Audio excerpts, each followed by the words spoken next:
63岁资深歌手小哥费玉清去年9月宣布，今年5月巡演完将正式封麦隐退。消息一出，震惊演艺圈，歌迷也都相当不舍。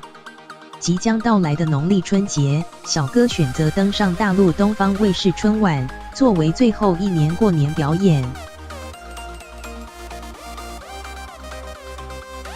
日前，小哥受访时谈到封麦仪式，他坦言一定会不习惯，并自曝若做了这件事，恐怕又会让他想复出歌坛。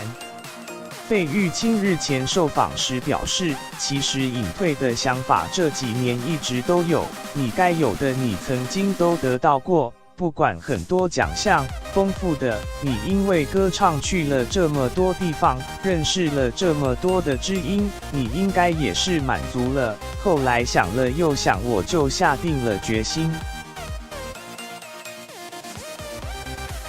小哥说，其实很想过一些平平淡淡、无忧无虑的，让自己放松一下。不过他也坦言，刚开始自己一定会不习惯，笑称但是你如果做了这个动作，宣布隐退又复出的话，又有点说话不太算话，不太好意思。小哥也坦言，退出演艺圈后可能会不太敢看电视，甚至连的报纸都不敢订，这是一个说不出来的心理，因为看了你一定会心里痒痒的，它都会影响我的情绪。